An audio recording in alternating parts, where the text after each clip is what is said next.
So, welcome. I think it's about time to get started.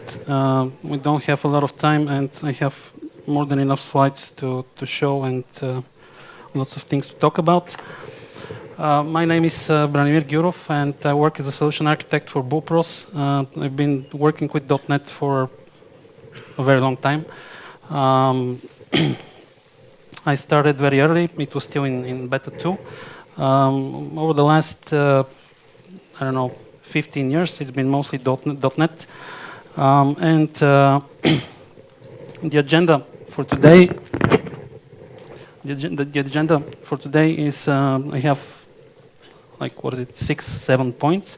I'm going to start with a brief introduction on ML.NET, what it's about, what's the target of the framework, what's the target scenarios, how you can use it. Then I need really quickly to go through Machine Learning 101 so that we can jump into the first demo. And the first demo will be about, this is probably the hello world of machine learning, the iris dataset, and so it's a classification problem. And after that, we'll continue talking about into more details. We'll go into more details about some of the features of ML.NET, and what's coming down the line. Then we have another demo in which we're going to use a TensorFlow model from ML.NET, and depending on the time, we're either going to be retraining that model and then evaluating, or just evaluation. But let's see how we go with time. So, what is ML.NET? ML.NET is a framework which Microsoft announced about 6 months ago on their build event back in May. Actually, that's when they made it public. Back then, they released the 0.1 version.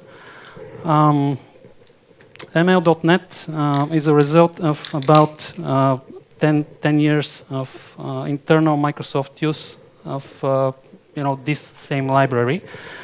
Currently, they claim that it's been used in Bing, in the latest version of PowerPoint, also in Excel. There's one new feature in the latest version of Excel that uses ML.NET. And technically, what happened in the first half of May was that's when Microsoft made it open source and public. And for the last 6 months, they've been maintaining a steady release cycle. So every, I think, second week of the month, they have a new release. Currently, back in May they started with 0.1, and right now, last week on Friday, they published 0.7 version of the framework. So in contrast with other Microsoft products about machine learning, ML.NET, so the way it's different is that it aims to let you build your own models, your own machine learning models that you can then use on practically any device, since .NET is more or less covering all the devices out there. And you can do that in any .NET language. In its current version, so actually I'll make an amendment to this a little bit in a couple of minutes, but for now, you can do 3 types. You can solve 3 types of problems with ML.NET. This is classification, which is a standard supervised learning problem, regression problems, again supervised learning, and clustering. And I've color-coded this because I'm going to be adding to this list in a couple of minutes. So about 6 months, and for those 6 months, there's been lots of things that happened with the framework. Back in May, when they presented this, they made certain promises about upcoming features of ML.NET, and at this time we're already seeing some of them. For example, the TensorFlow support is something that wasn't available until about 2 releases ago, and right now this is something that you can use. So this is my second slide about what it is. So what it is, we continue. It's a fluent, ML.NET provides a fluent syntax.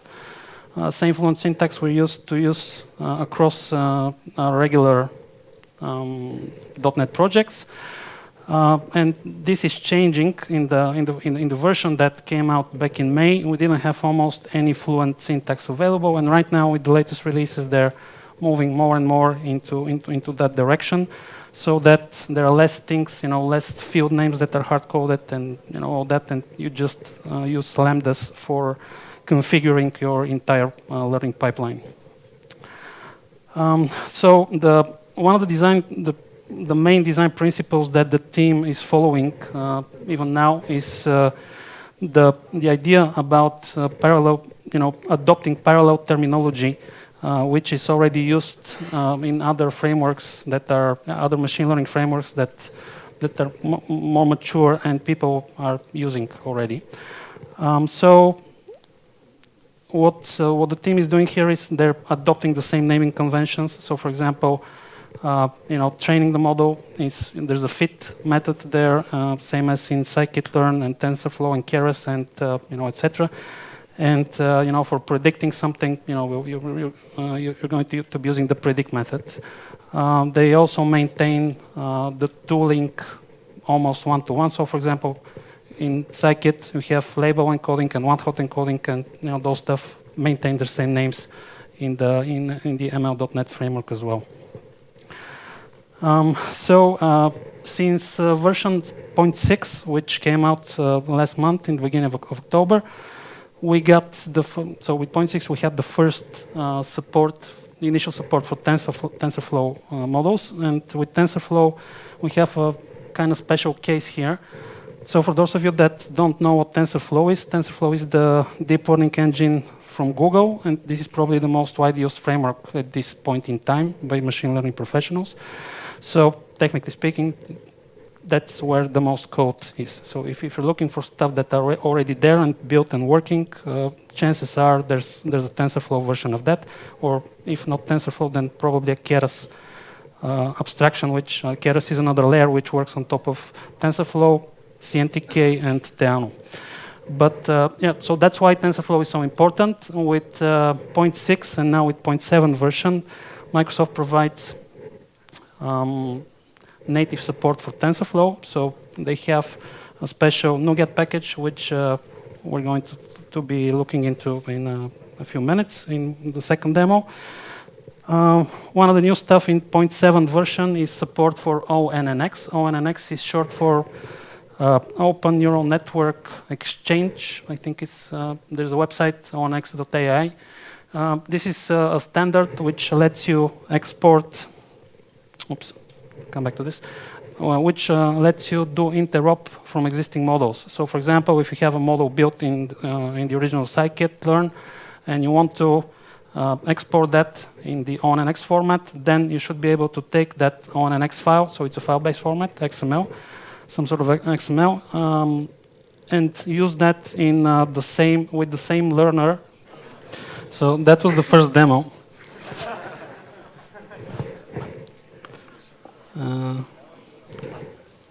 Come on.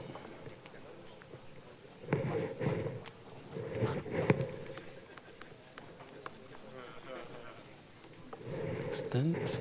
No, it doesn't want to play.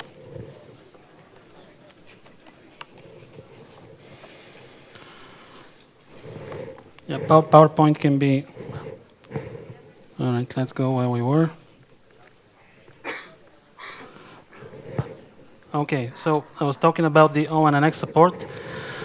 Sorry about this, technical challenges. So ONNX is an open standard which lets you export your models that you built with one framework and with one machine learning framework, and then use that same model with another framework. So, for example, you can build something with, let's say, PyTorch, and then use that, save it in an ONNX format, and then same thing can be used in, let's say, ML.NET. You can do the same thing with all the, there are like four of the major frameworks that support this, And there are tools that let you do that with some of the other frameworks, including the Scikit, XGBoost, and even the Apple ML format.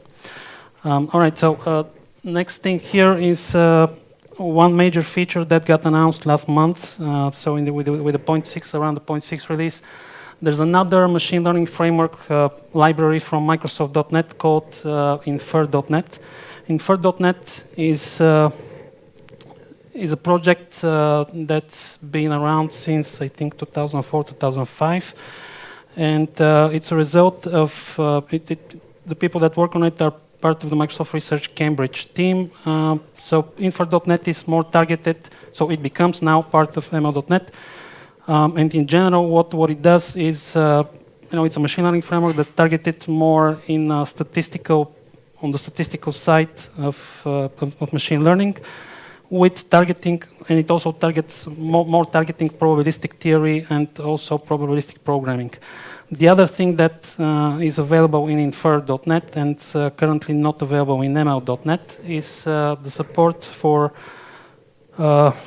building Markov models, and that, of course, leads to the ability to build reinforcement learning, to work on reinforcement learning scenarios with this part that becomes now part of .NET. ML.NET. So ONNX, I already mentioned, it's an open format to represent deep learning models and make them available across frameworks. So basically, what it does is it exports something that's built with one framework and lets you use it with another. So, for example, you can have a model built with CNTK.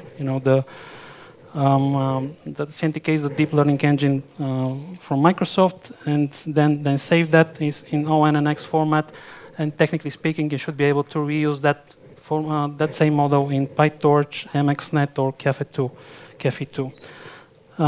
So as I said, there are open source tools that let you that provide support for some of the others, like the Apple CoreML, Scikit, XGBoost, and Keras, and a few others. Currently, the ONNET XML tools are supported, I think, only on Windows, but they will move to the open source to the other platforms soon enough.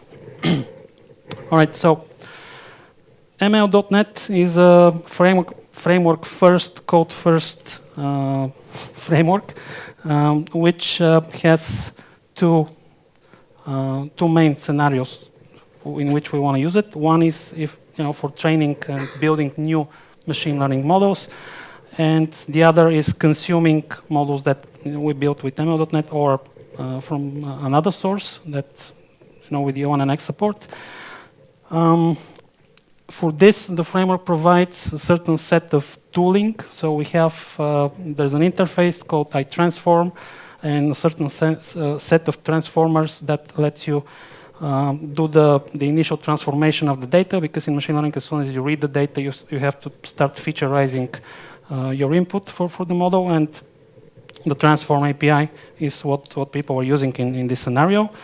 Then we have the learners, or those are the actual machine learning algorithms that are part of ML.NET, and this list, of course, is growing quickly. On the top of that, there are all kind of additional sub-frameworks as part of ML.NET that let you calibrate the data, one-hot encoding, do all kind of data preparation and loading before you start working on the model. And last but not least, there's the extension model, also part of ML.NET, which lets us work with others, play well with others, like a Core.NET, for example. Core.NET is one of the oldest machine learning frameworks for .NET. CNTK, the deep learning engine by Microsoft. This thing on the low, oops, we're looking at two different things, but this T on the lower left-hand side is the logo by TensorFlow, and ONNX, of course. So that was like the first part of the features of ML.NET, and now I'm going to very briefly explain what we're going to do. So right after this, we jump into the first demo in which we're going to do the hello world of the classification. So in machine learning, we have between 5 and 6 steps that we do all the time. It's an iterative process. So it's 5 or 6 depending on exactly what you're doing. But as a minimum, you have 5 steps. First step from any building any machine learning model is loading the data. Once you load the data, you have to define the features or extract the features that will become the input of your machine learning model. So the idea here is that we feed the algorithm with a certain set of data, and depending on what you're trying to do, you have to provide that data in certain format that the algorithm, that the algo can understand and then work with. So the feature abstraction is probably the most important part of building any machine learning model, and technically what happens there, the feature abstraction is basically when stuff are getting converted from text into something that makes sense for the machine learning model. Once we're done with the feature extraction, we're ready to train the model. We pass the already extracted features to the model. We do the training, and as a result, we have an in-memory structure that represents that model. Once we're there, we choose either to save it as a file, so we can reuse it further down the line, or you can just work with it as long as the program is still alive. So going left to right, loading data. So after loading data, we end up with some textual information in memory, text formatted information. Once the feature extraction completes, then we have labels and feature vectors. So labels are the stuff that we're trying to predict, the facts, and feature vectors is the input. So we say, okay, when I give you this input, I expect to receive this. So, and that's more or less what needs to happen here.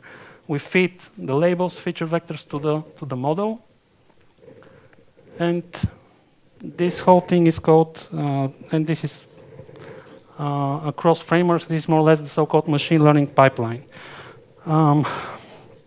In ML.NET, as well as the other frameworks, we have, or at least in most of those that I've used until now, we have this notion of machine learning pipeline, and the pipeline is like the abstraction which you put on top of those first 3 steps, so that later on, when you want to do evaluation with new data, you don't always have to go through that same process, because this part, the feature extraction, can be quite complex sometimes, and there might be lots of things happening there, and you don't want to have to do it manually all the time. So when you put things under the pipeline, it's like a container acts like a container for the entire complexity. And the pipeline is actually one of the things that have been constantly changing over the last few months.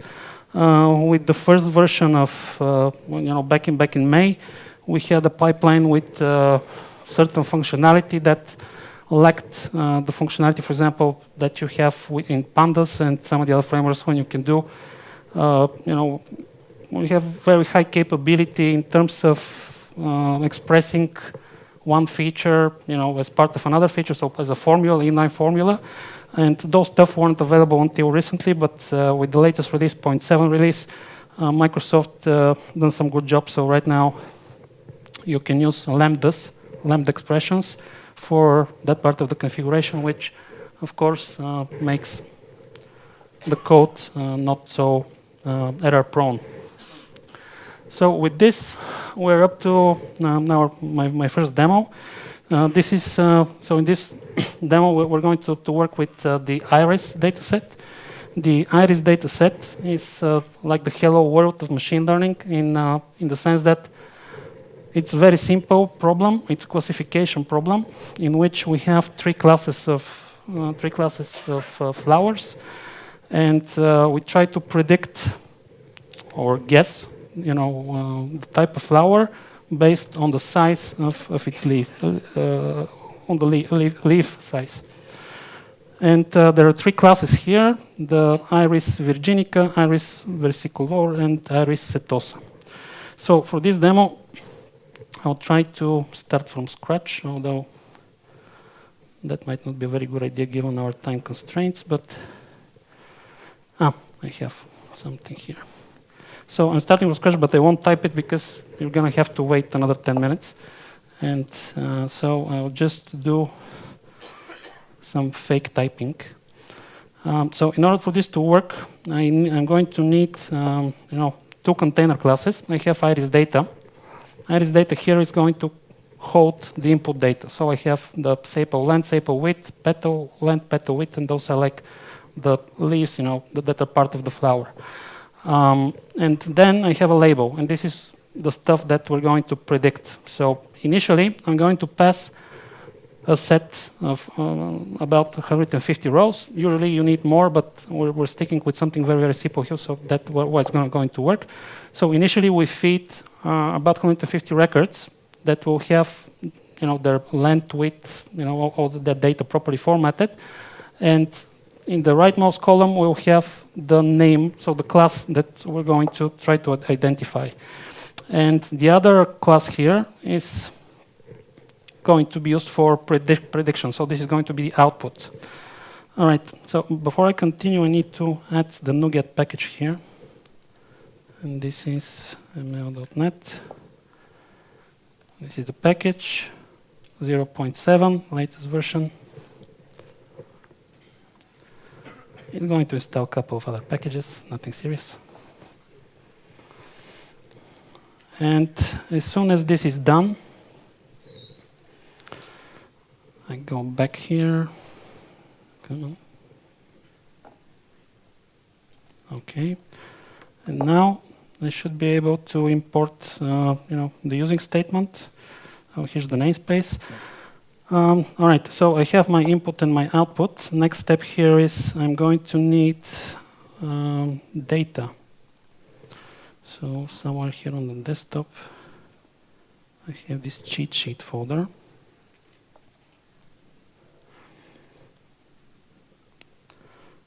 Oops. Into that folder, paste it there, change the property so it gets copied every time. All right, and now I need to create the model. So the first step for a new model is I need to initialize a new ML context.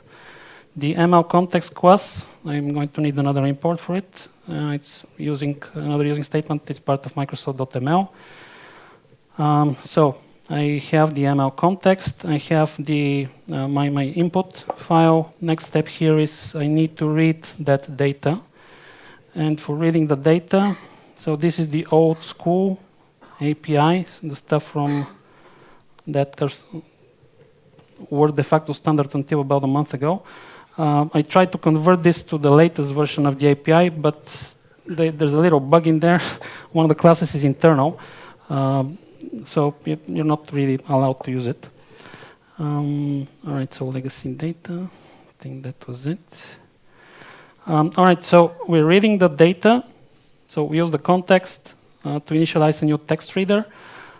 For that text reader, we say, okay, this is going to be a CSV file. So we have a separator, a comma separator there.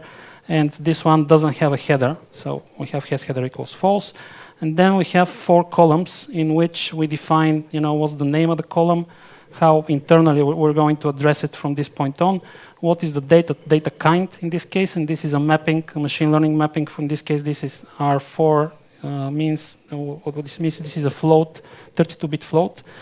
And the last thing here is the index. So this is going to be first, and the second, and third, fourth, and the fifth column in that reader. All right, so I've read the data, and now I need to, so this is actually the mapping, and now I'm going to read the data using the reader again. I think I imported the bad namespace, but let's see. All So this is, at this point, technically I have a data view that have used this mapping in order to read and convert the data. And then I'm going to initialize my learning pipeline. And this is where pretty much all the magic happens. So let's take a minute to see what do we have here. So I still use that same context I started with, and on the context I say I would like to do a categorical transform, for which I do map value to key. So I'm going to take, so those are the labels as they're being read from the file. Let's take a look at them. This is the input. So I have width, height, and the class, the type of flower.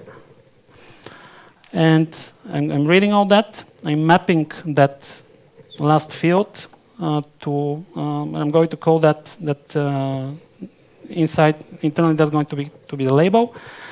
And then, so this row, once this is done, I get my new pipeline. And then I start adding features, adding functionality to that pipeline by this append method here. And what we do here is we're appending another transformation. And this transformation is going to do, in ML.NET we have this idea, this notion of concatenation of feature columns. So what it's going to do is it's going to take those, because they're currently numerical values, they're floats, and it's going to put them together and create a feature vector using, it's going to be called features, and it's going to use the, those 4 columns from the data source in order to, to build this vector, which is going to be named features. So we're appending that transformation to the pipeline, and then we append a learner, and this is, a trainer. So this is actually the thing that is going to learn from that transformation. So we transform the data, then the data is getting fed to this learner, and to the learner we say, you're going to use the label feature there for the labels, and for the features you're going to use the one that's called features. And this we've defined in the previous 2 rows. So the label is row 1 here, and the features in the previous row. And last but not least, after we're done with the learner, with learning from the data, at the end we're going to append another transformation which is going to do the other way of conversion. So here in the beginning we started converting the text to a label, and now, because it's going to output, this is a classification algorithm, is going to output 0, 1, or 2. We want to convert that back to the original class name. So the last row here is going to do that transformation for us. And this time, in the beginning we did map value to key. Now we're going to do map key to value. And that's pretty much everything. Once you do that, so this is the definition, the declaration and what's going to be happening. So once we do that, we can do fit, and fit is the method that is actually going to do the training, to execute the training. And in here we're passing that training data view that we defined a couple steps earlier. This is done. At this point we have a model variable here, and once we have this model variable, we can start using it for making predictions. And the way to do this is you need to call this make prediction function. Here we pass the type of the input and the type of the output, and those are the classes that we started with here in the beginning. So we say, the input will have such and such fields, so everything is strongly typed, and you will be returning on iris data, and this pipeline more or less does the definition of how the whole thing is being put together. And make prediction is actually going to return an anonymous function, an action that you call. So once you do that, you call the predict method. So eventually here at line 59, we pass a new untested data, unseen data to the model, and that will make a prediction based on that input. So the most important thing here is what is prediction? Predicted labels. And let's see if it's gonna work, because I have the feeling that I did the wrong import here, but well, no, it's not the one. Yeah, they changed the namespaces a little, so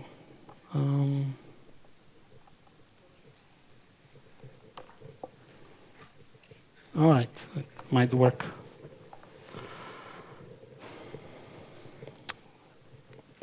Let's see the console. All right, so we see prediction for this input. Those values, 3.3, 1.6, 0.2, 5.1, is, according to our model, this is an Iris virginica flower. Or, it seems to work. So, yeah, as I said, they try to narrow down the amount of code you write to as low as possible. Of course, that doesn't mean that it's unnecessarily easy to do machine learning.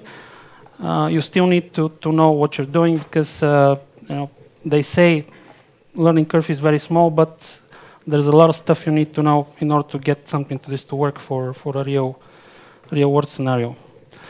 All right, and I see that I'm not doing very well with time, so I have like 10 minutes.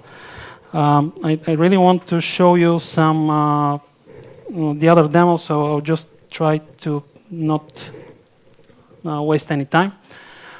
So I was trying to move my demo, what we just saw, to the new API. The new API has a little bit more fluent syntax, and I copy-pasted this on the slide because this currently won't build in Visual Studio. The local environment, local environment is internal in 0.7, so you can't use it. Maybe you have to pull the source, change the visibility, and then it's going to work. But I think they're going to fix it pretty soon. But this is where things are going. Things are moving into more fluent, more fluent syntax, more fluent declarations with lambdas and anonymous lambdas for the feature extraction part. Because in my demo, so the problem is you have all those strings in here, and this is a relatively simple case. In a real world scenario, you might have hundreds of features. And hundreds of strings means hundreds of possible errors. And with lambdas, you're just omitting that part of the errors, because over there you're just pointing to the column, because you'll be referring, the actual property from the object. And so yeah, this is a very good thing, and I think definitely a move into the right direction. On the top of that, over the last few months, Microsoft, that I'm not quoting now because I'm not prepared for a marketing talk. But some of the operations, some of the performance changes that they did, performance optimizations that they did, led to there are certain improvements in terms of 100 times. Some of the things inside the learner pipeline have improved in the rate of thousands, hundreds of times faster. Sorry. All right. So some of the latest feature. Enhanced support, and those are the stuff from last week. Enhanced support for recommendation tasks, anomaly detection scenarios. There are some pretty cool samples that come with the 0.7 version.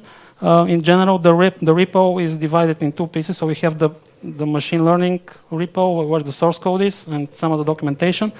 And there's a second repo with machine learning samples. So this is what you should be looking at, because their code is not so interesting, not at this point. With 0.7, they also managed to get x60, 32-bit support. Until now, we had only x64 support. There's also a very interesting experimental Python project. Those are Python bindings for ML.NET. So this Nimbus ML, this is a what it lets you do is if you have a very cool model that you built with ML.NET and you want to access that from Python, so for some reason, that's let you interop into that direction. And of course, 0.7 brought us the support for evaluating TensorFlow models, because 0.6 was like, it had something, but it wasn't working quite well. 0.7 lets you do TensorFlow interop out of the box. I have 7 minutes. All right, so let's take a look at TensorFlow. I'm not going to try to copy and paste this one because it's not, oops, you don't see it, of course. Okay.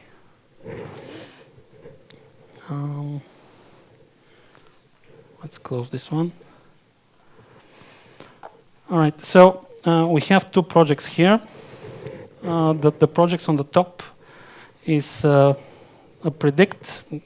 It has a .predict suffix, so this is the second one.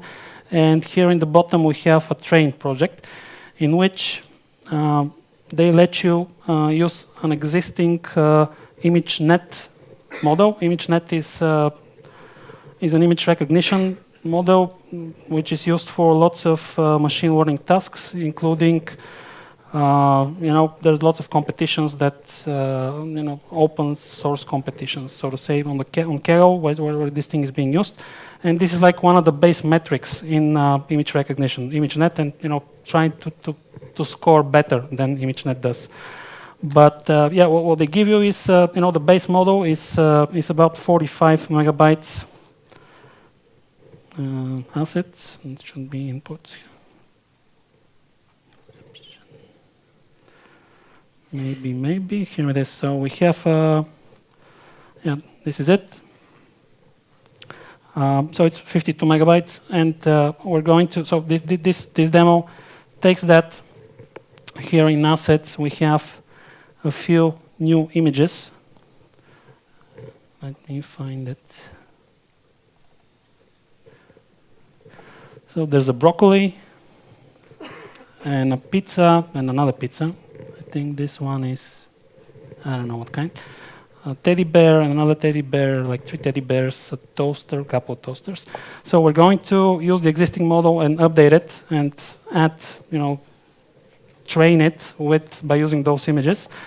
And in here, in the text file, we have, which image represents what. Let me just make it a little bit bigger. So for every one of those files, we have the file name and the class, because that's also a classification issue. And running it is not very cool. You just see it's working. But let's put breakpoint here, and I'm going to run Task Manager, so you see it doing something. I might not be in the correct project. Yeah, sorry, I ran the prediction. Set the startup. All right, so here we go.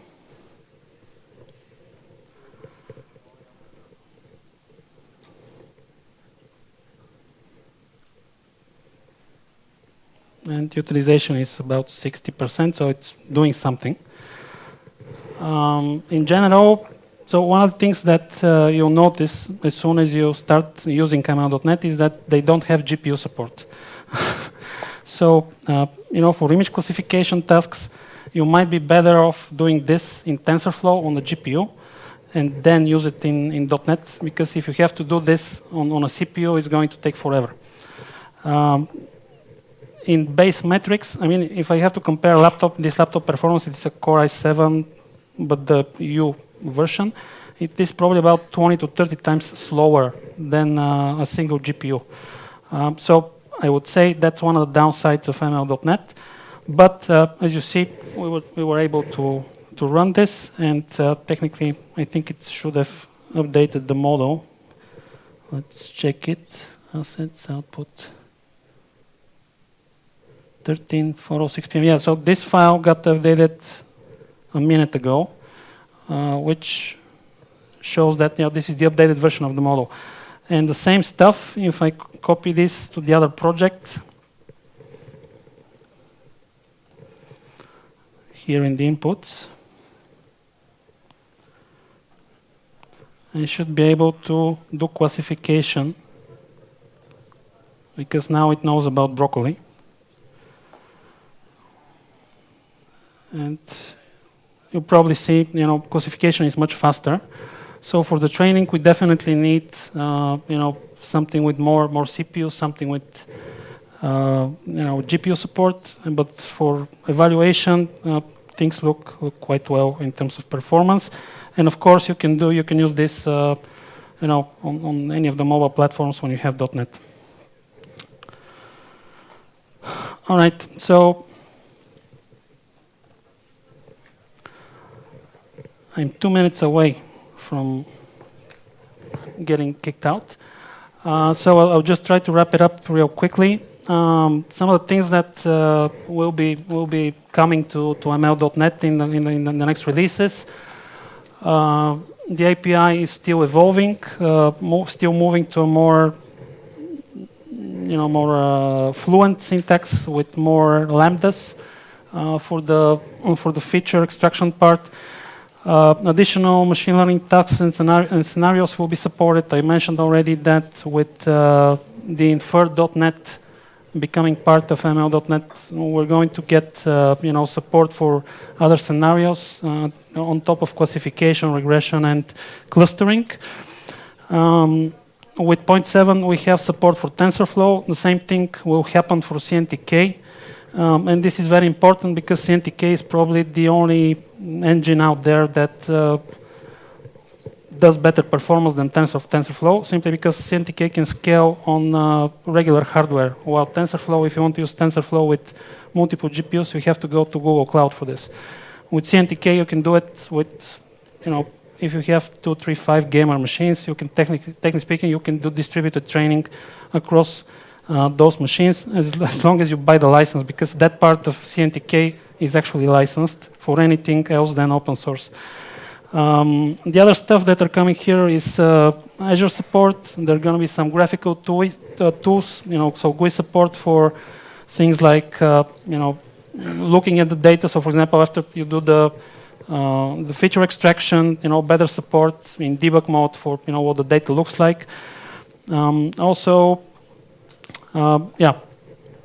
better integration with Visual Studio and Visual Studio tools for AI. And the releases, they still maintain a release every month, usually second week of the second calendar week of the month. So that's pretty much everything. Thank you for your time. Thank you for sticking around during the blackout.